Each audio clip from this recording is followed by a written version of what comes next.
How to withdraw money from Z League. The first thing you have to do is open up your Z League application and make sure that you are logged in.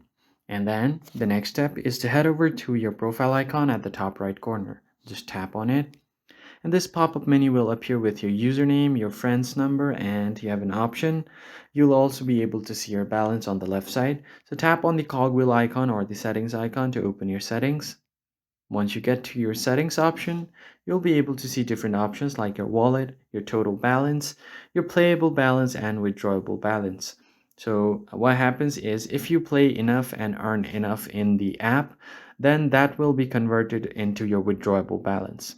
Now, once that is done, what you need to do is head over to the transactions right below that, just tap on it, and once you tap on the transactions option, you have an option to cash out of your amount. So click on this cash out option.